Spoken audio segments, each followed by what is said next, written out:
ताज्या घडामोडी पाहिजेत तर मग C24 या आपल्या YouTube चॅनलला लाईक करा, शेअर करा, सबस्क्राईब करा आणि बेल आयकॉनवरती क्लिक करायला विसरू नका।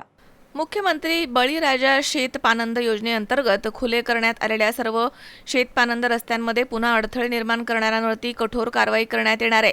संबंधितांना 5 वर्षांपर्यंत विविध शासकीय योजनांच्या लाभांपासून वंचित राहावं लागू शकतं, अशी माहिती आमदार विक्रम पाचपुते यांनी पत्रकार परिषदेमध्ये दिली आहे। महाराष्ट्र जमीन महसूल संहिता 1966च्या कलम 143 आणि मामलेदार न्यायालयीन अधिनियम 1906 च्या कलम 5 अंतर्गत शेतपानंद रस्ते खुले करण्यात आले आहेत। रस्त्यांची निशाणी काढणे, रस्ता बुजवणे किंवा स्वतःच्या क्षेत्रामध्ये समाविष्ट करण्याचा प्रयत्न केल्यास संबंधितांवरती कायदेशीर कारवाई होणार आहे, असं त्यांनी स्पष्ट केलं।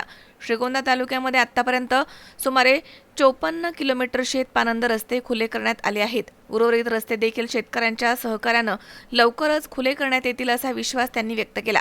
मुख्यमंत्री बळीराजा शेतपानंद रस्ता योजनेची आज श्रीगोंदा तालुक्याची पहिली बैठक झाली समितीची।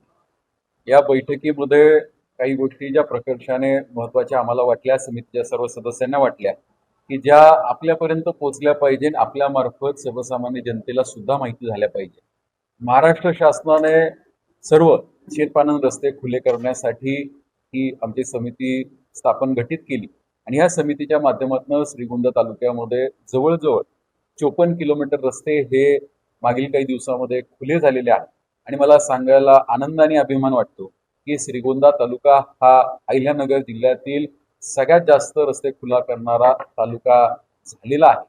पण हे होत असताना महाराष्ट्र शासनाने हे खुले झालेले रस्ते कायम खुले राहावेत या अनुषंगाने महाराष्ट्र जमीन महसूल संहिता 1966च्या कलम 143 अन्वये, मामलेदार अधिनियम 1906च्या कलम 5 अन्वये हे एक अध्यादेश काढलेला आहे, ज्याच्यामध्ये जे शेतकरी, मी थोडक्यात सांगतो म्हणजे कायद्याच्या भाषेत न सांगत साध्या सोप्या भाषेमध्ये, जे शेतकरी खुले झालेले रस्ते हे परत एकदा एखाद्या नंबर लावलेले असतील किंवा खुले झाल्यानंतर त्याला निशाणी लावली असतील, तर अशा निशाण्या काढून जर त्यांनी निशाणी काढून टाकली किंवा तो रस्ता परत काढून वळती करायचा क्षेत्र प्रयत्न केला, तर अशा सर्व शेतकऱ्यांचे आधार कार्ड आणि ॲग्रीस्टॅग हे 5 वर्षासाठी निलंबित केले जातील आणि या शेतकऱ्यांना कोणत्याही शासकीय योजनेचा फायदा किंवा लाभ मिळणार नाही। त्यामुळे माझी सर्व शेतकरी बंधू भगिनींना एक विनंती आहे की एकदा खुले झालेले रस्ते आपण पुन्हा एकदा ते कुठेतरी नामशेष होणार नाही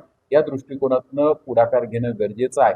कारण अनेकदा असं होतं की आपण एखादी चूक करून जातो आणि नंतर म्हणतो की आम्हाला कायद्याची माहिती नव्हती। तर आपणा सर्वांना कायद्याची माहिती असावी, कायद्याच्या तरतुदीची माहिती असावी, त्यासाठी खरं तर ही पत्रकार परिषद बोलवण्यात आलेली आहे।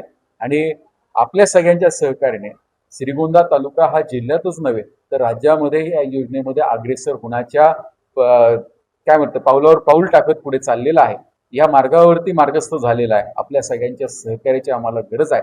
जर सर्वसामान्य सगळ्यांनी सहकार्य केलं, कारण आतापर्यंत जे 54 किलोमीटर खुले झालेले आहेत हे सर्व जे शेतकरी आहेत यांच्यामध्ये संगनमताने आणि सामंजस्याने हे समिती सदस्यांनी खुले करण्याचा प्रयत्न केलेला आहे। आणि असं सामंजस्य राहिलं तर श्रीगोंदा तालुक्यातले सर्व शेतपानंद रस्ते हे लवकरात लवकर खुले होतील। आम्ही सरकारला आणि आदरणीय पालकमंत्री महोदयांना एक विनंती करतोय की नियोजनच्या अंतर्गत श्रीगोंदा तालुक्याला कसं झुकतं माप देता येईल आणि जास्तीत जास्त निधी या सर्व रस्ते जे आम्ही खुले केलेले आहेत याच्या मुर्मीकरणासाठी देता येईल, या दृष्टिकोनातून आमचं पालकमंत्री महोदय आणि कलेक्टर साहेबांना एक निवेदन आम्ही पुढच्या आठवड्यात एकदा आमच्या रस्त्यांची वर्गवारी ठरल्यानंतर द्यायची व्यवस्था करणार आहोत आणि लवकरच श्रीगोंद्यामध्ये ही कामं चालू होतील याबद्दल आपल्या सर्वांना आश्वासन देतो। धन्यवाद। सुहास कुलकर्णी, C24 तास, श्रीगोंदा।